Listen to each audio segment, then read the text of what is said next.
Tell me about how you came to meet Henry and how you guys work together.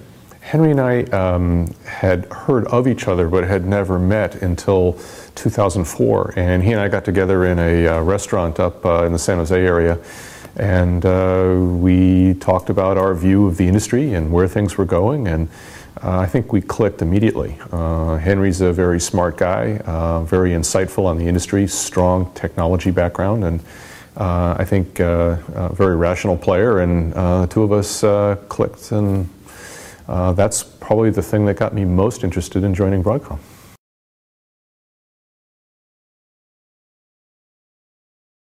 Broadcom has always been a strong technology player.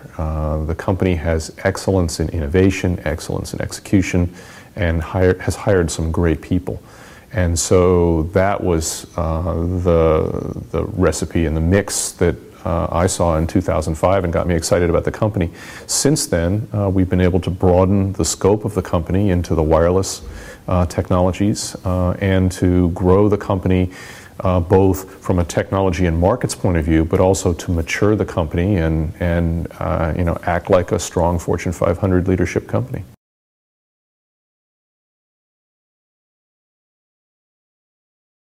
So in 2005, wireless, we were in the Bluetooth, just getting into Bluetooth. We were in the wireless LAN space. Broadcom had entered the wireless LAN space by a technology called 802.11g, which was a new innovation. It was faster than everyone else. And a great example of innovation, Broadcom was very rapid to market with that new technology and took a large market share fairly quickly in wireless LAN, and that was happening around 2005. Since then, we've broadened the company into other wireless areas, especially cellular, where we've gotten into cellular baseband. We've broadened that into the radios in the product, things like NFC, near-field communications, GPS, and other technologies that really make the complete smartphone today, graphics, other things you'd have in the phone. And so for Broadcom, that was an important milestone because it was a very large investment that the company's made over a number of years. And it's really put us into a situation where we can become a major player in a very large market. I think wireless gets a lot of attention, maybe more so than just the revenue it makes up for the company, because a lot of people relate to the smartphone that they have and they see that as a large market opportunity. It's interesting because we're so strong in the home and in the infrastructure side, or the plumbing of the internet, if you will. But a little bit like people take plumbing for granted sometimes, and it's a very, very important part of the whole ecosystem. But our strength there is extraordinary as well.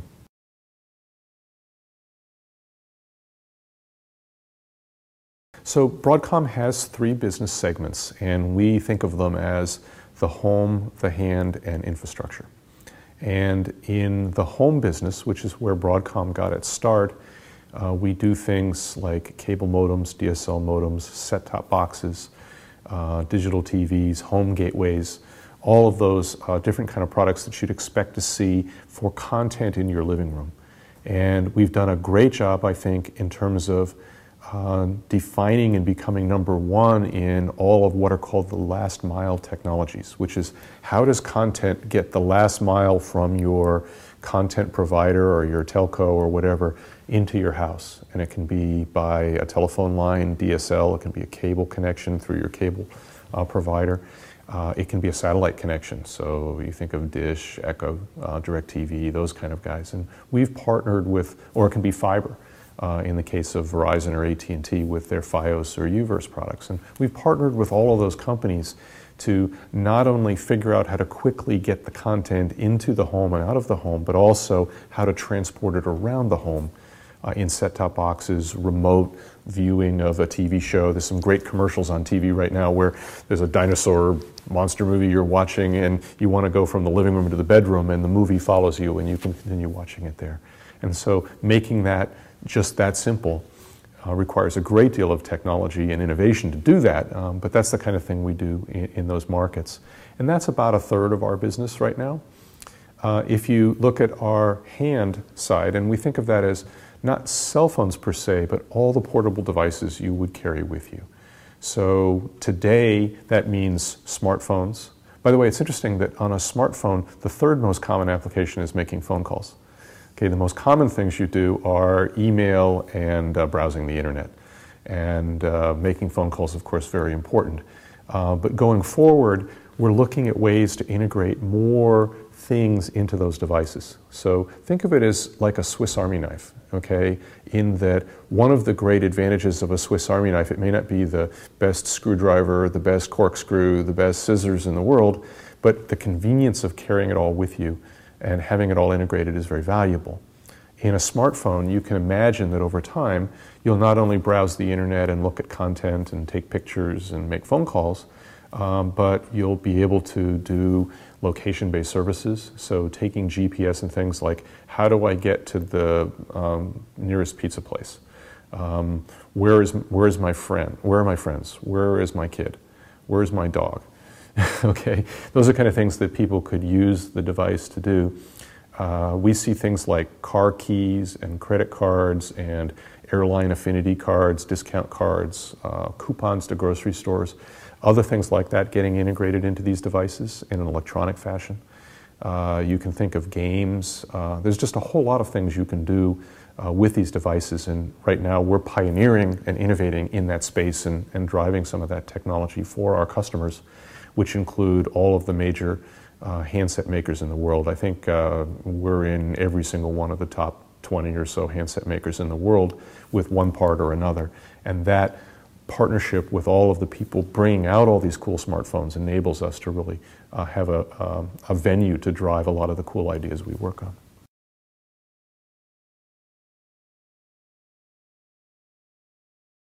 I think Intel has a luxury and a curse. Okay, the luxury is that they are dominant in the PC marketplace, which has excellent financial benefits for them, but also a curse in that they are limited into that marketplace, and they've had great difficulty as a company growing outside of their sort of core PC marketplace.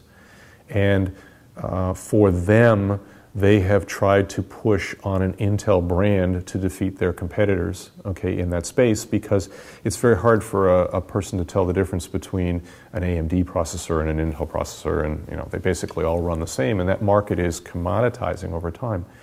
Okay, in our markets, which are much more consumer-driven, the brand is much more owned by the people who make the devices. So, for example, we partner with all manner of smartphone makers. You think of Samsung, a lot of the Android phones coming out. There's a very important company in Cupertino we work with. All of those guys have a lot of their own brand identity, and they're not particularly interested in a semiconductor brand eclipsing theirs, because those markets are much more differentiated and much more vibrant. Whereas the PC market has gotten fairly staid, and that's a way for Intel to spend a lot of the money they have to try and differentiate in a commodity market.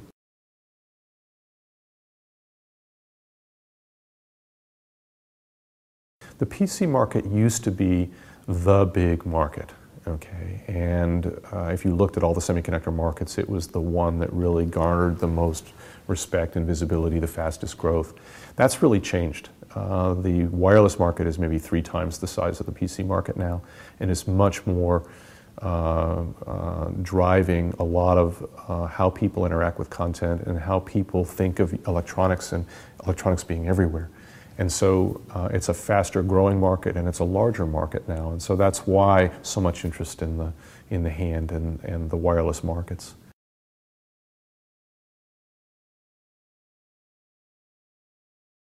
You are today. You're carrying, I see there's a smartphone right there on your knee, and my guess is that everybody in this room has a smartphone, and I think it's becoming an indispensable part of what most people take with them every day.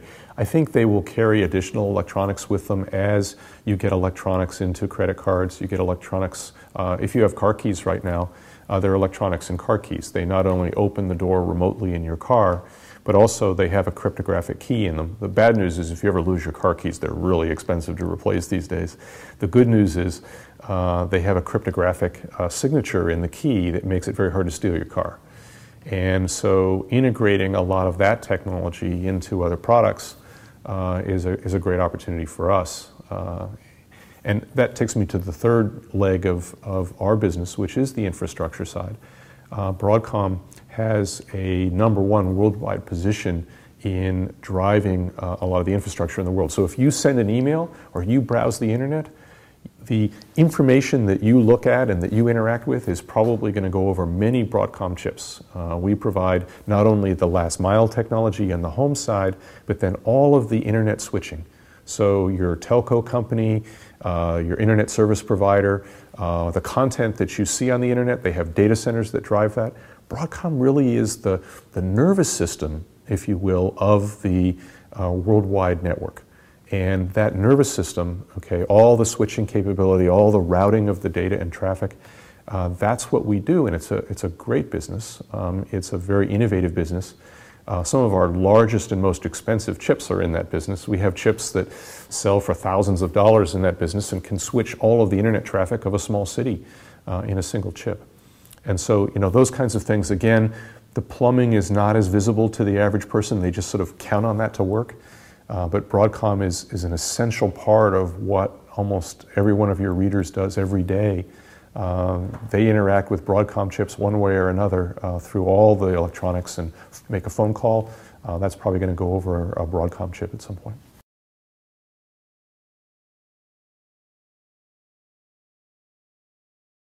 Broadcom's done an extremely good job about judging markets and picking the fast-growing markets to be in. We think of ourselves as a communications company, both wired and wireless, but within that domain there are a lot of choices of things you can do. We don't do 100% of everything in communications yet, but we're broadening out quite a bit. We do most things in communications today. When we look at new market opportunities or new technologies, we judge them for, is it something that really solves a problem that users care about? Is there a big market opportunity? Can we do something unique and different? So when we look at different markets, we look for technologies that are exciting to people, drive large market opportunities for Broadcom, and something where we can make a difference from a technology or innovation point of view. So for example, when we look at getting into areas like near-field communications, that's an interesting market. Maybe many of your readers haven't heard of that today. But Bluetooth was this sort of funny-sounding thing, a number of years ago, and now it's ubiquitous. Okay, every phone, every car has Bluetooth in it. Okay, NFC is a technology that we believe is going to have some of those same properties. It's going to be how you tie things together. It's a wireless communication technology that has a range of about 1 inch. Okay, and it's a way to connect things together. It's a way for you to exchange business cards with somebody. It's a way to make a financial transaction. It's a way to introduce new characters into a game. So those kinds of proximity-based communication we think are exciting. And so just like you've never heard of Bluetooth, 10 years ago, and now it's ubiquitous, okay, we think NFC is going to be something that you will carry with you all over the place 5 years from now.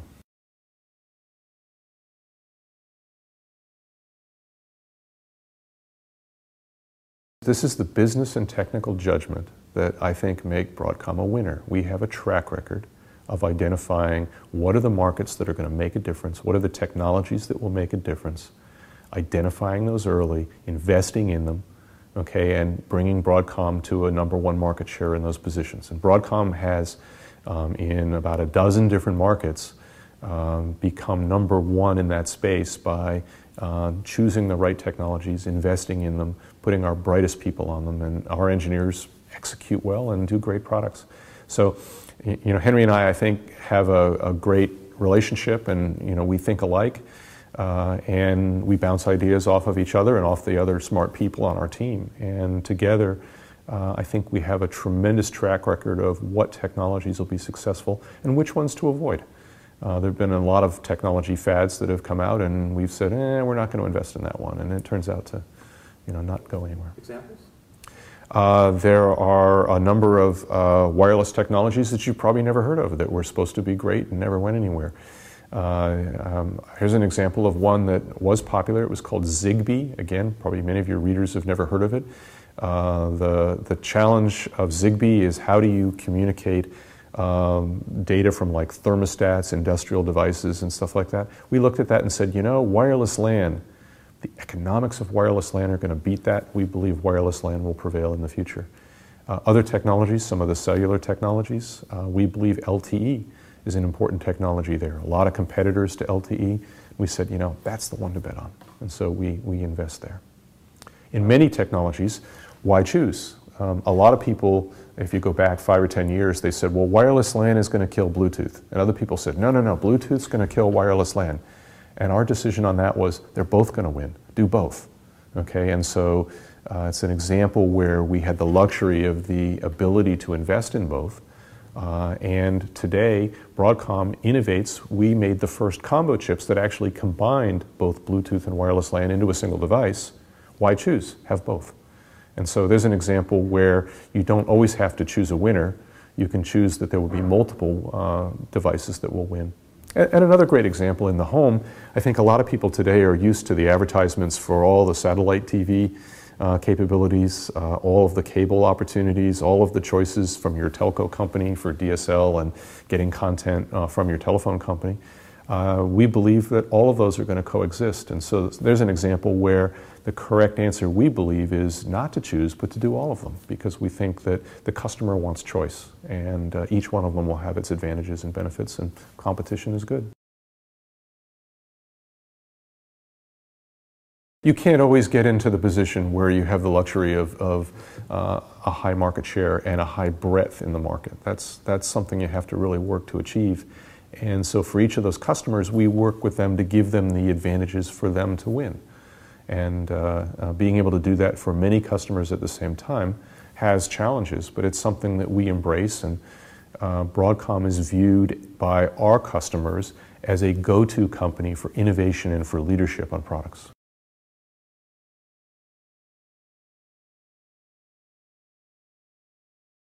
I think there are three aspects to people getting concerned about new technologies. Okay, one of them is a familiarity with the technology. So there's always a little bit of a fear of the unknown.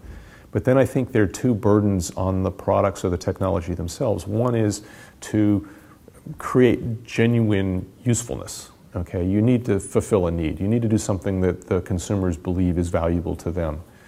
And then at the same time, you have to demonstrate responsibility either as an industry or as a technology developer or as a government regulator to make sure the technology is not abused. And if I went to, let's suppose we were doing this interview 100 years ago, and I told you that there was going to be a technology you carried with you everywhere you went that uniquely identified you and gave all your bank account information, okay, and you would hand that information to people routinely multiple times a day. You know, they'd be freaked out. And of course, what I've described is called a credit card, okay, and you know, it has a magnetic stripe on it, and it has your information. And you know what? When you pass that to somebody, or you order something over the internet, or you order something over the telephone, you are giving them your bank information and permission to take money out of your bank account. Very scary concept, but you know what? There is some fraud, and it's certainly a tragedy when you get identity theft, and you know, there is certain abuse of that. But on the other hand, boy, that has made our lives convenient. And for many people, if you took away all their credit cards and told them to only use cash and not buy anything on the internet and not buy anything over the phone, they would believe that their life had been diminished in quality. I think we have the same kind of things with new technology. NFC, think about it as sort of an alternative way to provide credit card information and other things. And it's important to fulfill those other aspects. It needs to do something better than credit cards. It turns out it's cryptographically more secure than credit cards, so it's less amenable to fraud. It is more convenient to use. You can tap it. You can do other things. There are technologies you can put in it to make it hard to read remotely or read without authorization. So there are a lot of technologies we can put in to actually reduce fraud versus what you're already comfortable with today. And then it's also just getting used to it. You know, people got very nervous when they heard that, for example, you would put smart tags into garments. For a retailer, that's incredibly valuable because you can have a smart shelf that knows what stock is on the shelf, and when you start running out of, you know, size medium shirts, okay, you can put more of those on the shelf and order more, and it can all be automated. So that's incredibly valuable for a retailer. As a consumer, you go to a store, it means they'll have the product. For the retailer, it means that they have the right number of products and they can order ahead of the demand. But people were worried that smart tag in the garment would encode personal information about them. The reality is it says, hi, I'm a red sweater number 33. Okay, that's not particularly information that you would worry about if somebody read that. If it had your social security number and your identity and your picture, that would be a little scary. So I think it's a little bit just understanding the limits of the technology. We've also looked at putting things like kill switches into some of the device. So if you purchase a retail product that has a smart tag in it, part of the checkout process is to disable the device. Just as, for example, when you buy a product today in a department store, part of the checkout is they disable the anti-theft device. Okay, they often put anti-theft tags in clothing and shoes and high-value products, so you don't walk out the door with them. Just like you disable those, you can disable the product. What I personally like is smart tags in garments that have care instructions. Okay, so that imagine you throw all your clothes in the washer and push wash. Okay, and it reads all the clothes in there and says, please remove the red sock, okay, that you accidentally put in with the load of white clothes. Okay, and you know that would be valuable to consumers, people like me, I guess. But a microwave oven that you put food in and push cook, okay, and it reads the tag on the food, and the tag says how long to cook it, what temperature, and you know what the contents are. So there are a lot of potential uses of technology that bring great value, reducing foodborne illness by expiration dates on food automatically being tracked, reordering. Again, there's great value that can be created by a lot of these technologies, but also as an industry we need to be responsible, and as citizens we need to be responsible for learn what are the limitations of these technologies.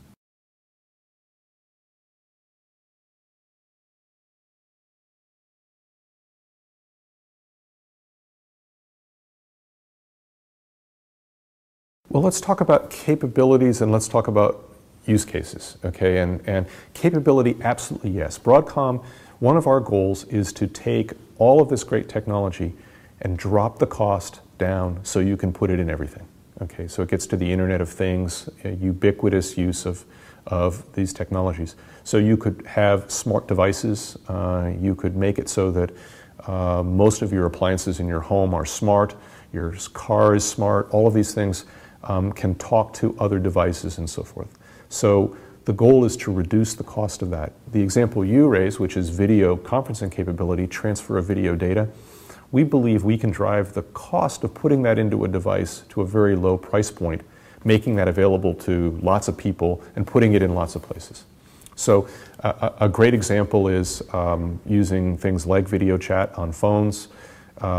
Somebody pushes your doorbell, and you know, why shouldn't you, and you're watching TV, why shouldn't you be able to talk to the person at your front door on your TV and see them and interact with them and, you know, hey, I'll be right there, open the door or go away, we don't want to buy any of that, you know, depending on who's there. You can put that technology in these devices.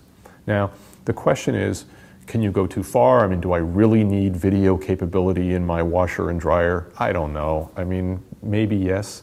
You know, maybe you'll like the idea of being able to talk to people from any place.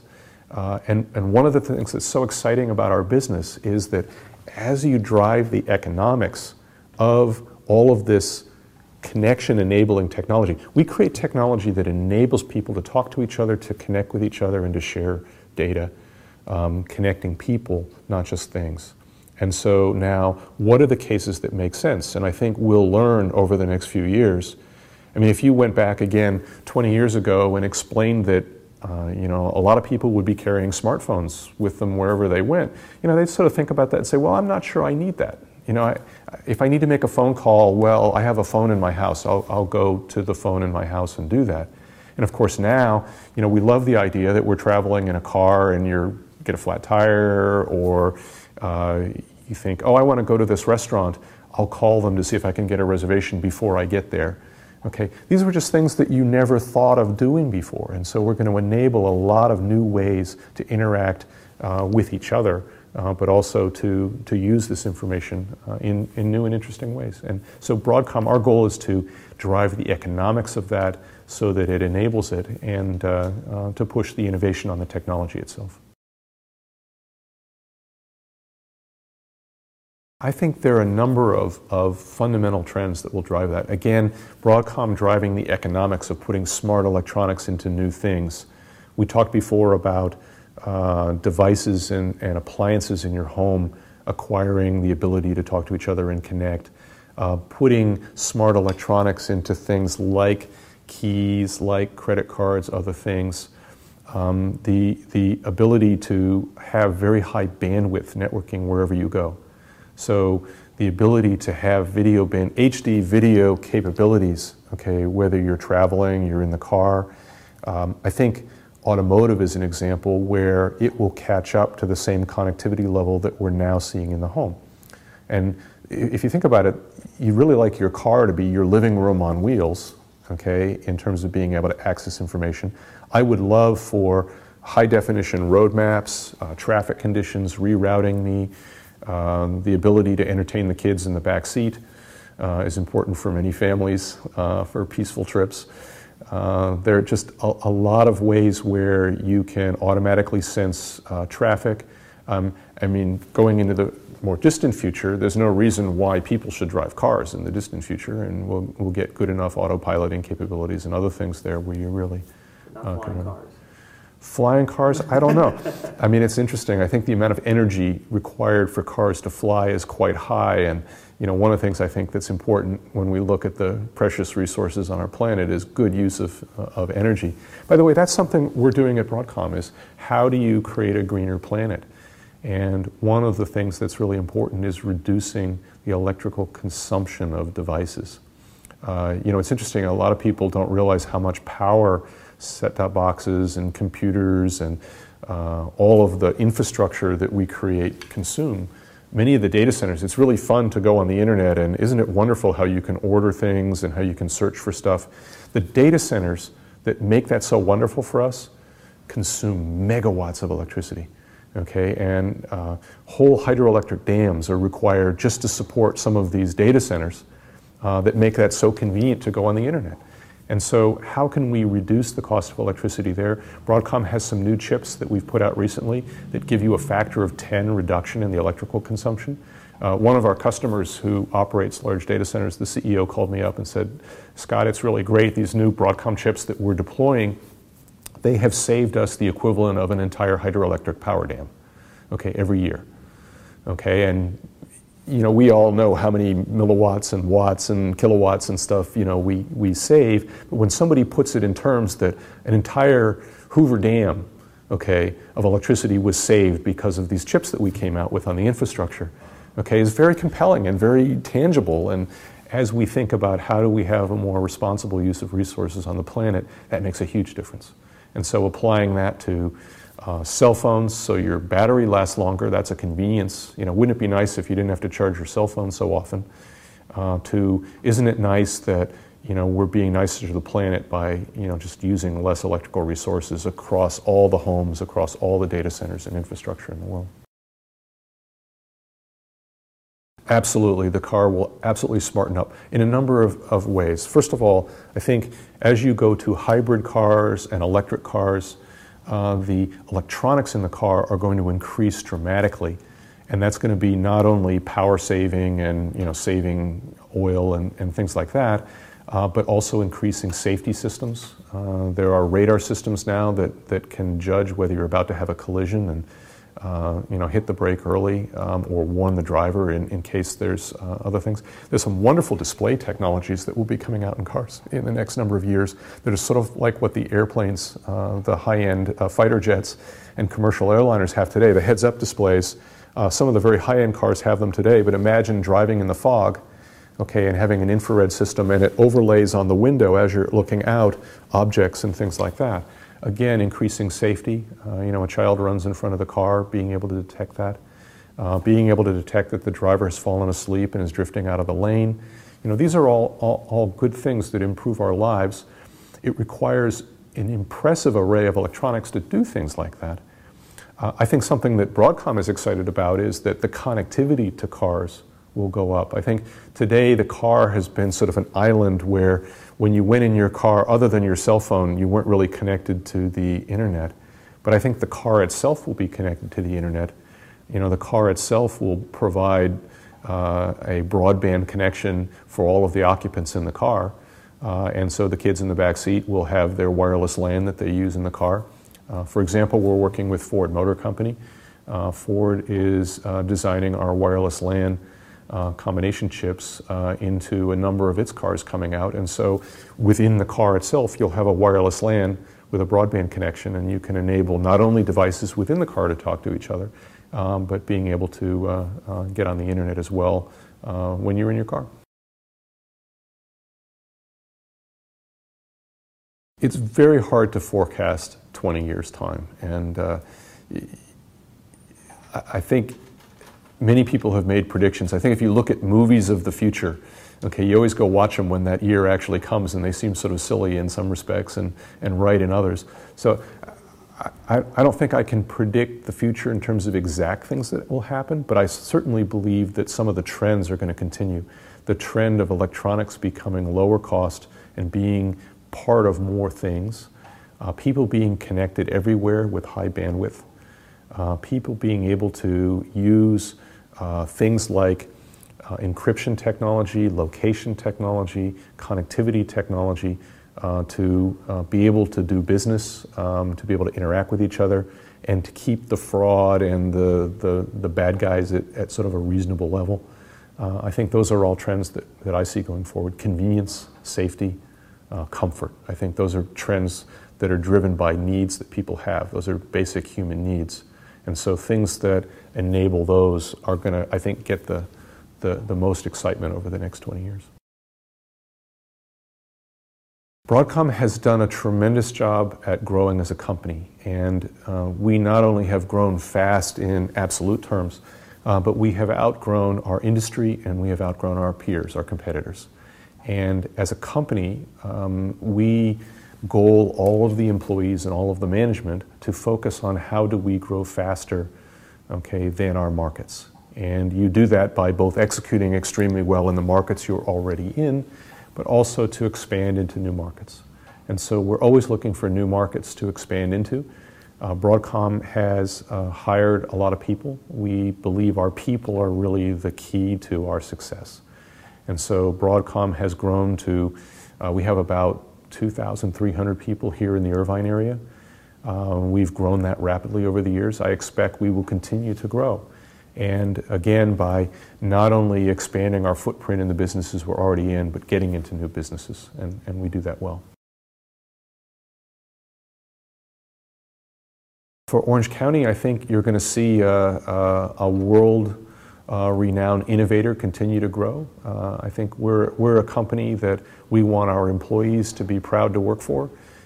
We are the supplier to a lot of all of the cool gadgets that anybody in the world uses today. And so hopefully for Irvine and the Orange County area, we are something that they're proud of to have here. You know, it's interesting because a lot of people think of Silicon Valley as the innovator of a lot of technology, and Broadcom certainly has a big presence in Silicon Valley, but here we're headquartered in Irvine. A lot of the technology is driven here, and you think of Irvine becoming and Orange County becoming more of a center for innovation and a center for technology, and putting, you know, Orange County on the map as a technology enabler for the rest of the world.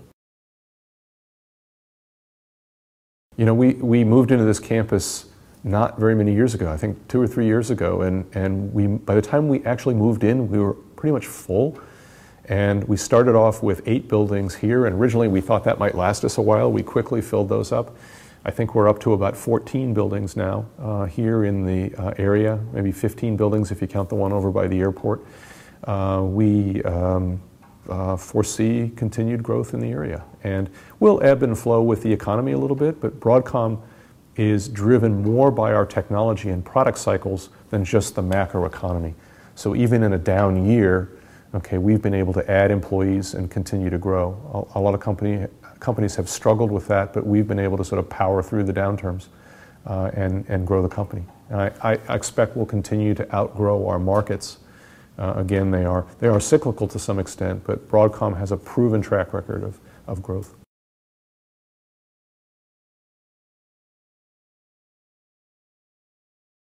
You know, if we had a total planned economy and planned governments around the world and planned growth, there wouldn't be any need for format wars or for multiple technologies and things like that. There would be some central bureau that would sort of decide that this is going to be the next technology and everybody should just use it. And fortunately, we don't have that. And innovation is very much alive, and it is, I believe, wonderful that there are all kinds of competing technologies that emerge and flower, and they each get tested in the crucible of the real world. And some of them succeed and some of them fail. Some of them succeed for commercial reasons rather than technical reasons. Some technology is better. Great example that probably all your readers know about is there was a huge format war between VHS and beta videotape. And you know, beta, most people on the technology side would say was a better technology. It was higher resolution, just worked better. But you know what? There weren't as many beta movies as there were VHS movies, and people bought the tape players that had the most movies, and VHS won. Of course, nobody plays tapes anymore, okay? And in fact, DVDs are even becoming obsolete because people are moving to downloading content directly over the internet. There are lots of choices for how you get content into your house today. You can go to a satellite provider or a cable provider or your telco or over the top on the internet. I think it's absolutely wonderful that we will let all of these compete for our business, and as consumers, we will pick the winners. And that will mean that the best combination of technology and business economics will win. And that's good for us. You know, we like innovation, and you know, we try to do our best to enable all the different choices for consumers. I think all of us at Broadcom are technologists at heart. Broadcom is a technology company. We're almost all engineers. In fact, 76% of all of our employees are engineers, and most of the rest have engineering degrees. Our CFO has an engineering degree. And so I think we love our phones and we love our home devices. You know, many of us program the automation in our home. Many of us program the devices. We're always getting new devices and playing with them. I think we all love technology and embrace it, and we all have multiple devices. I think, when I look at the senior management of Broadcom, we all have lots of smartphones, okay, and we play with all of them, and each one of them has its own benefit, and we will argue with each other which one's best. Okay, and some of them like the screen, and some of them say, well, I want a keyboard, and others say, yes, but this other wireless feature is faster. And so I think being rich users of the technology ourselves is very important. So we all love our devices. Well, we certainly have access to some of the newest devices that come out, and many of us try them out. I have an electric car. I love technology, and so you know, love that, and believe that that's going to be a great win going forward. I have a semi-smart home. I have some very old TVs because, you know, if it still works, why would you throw it out? I have you know, a very old TV set in our family room, and I have the newest cutting-edge technology in another room of the house. So we always experiment with that mix. You know, we have technology challenges. Great example, we have cables between our set-top boxes and our TVs, okay, HDMI cables. And you know what, it just doesn't look good. And my wife says, when do we get rid of those cables? And you know, we're working on technology today for wireless HDMI to get rid of those cables. And again, you know, does the cable work? Yeah, it works fine. But wouldn't it be nice to get rid of the cables? It would be more aesthetic. It would allow you more flexibility at putting things. So I have a mixture of a very smart home and some very stupid appliances. I think that's probably typical of a lot of consumers. You know, if it isn't broken, don't fix it. On the other hand, it is fun to play with the newest stuff coming out.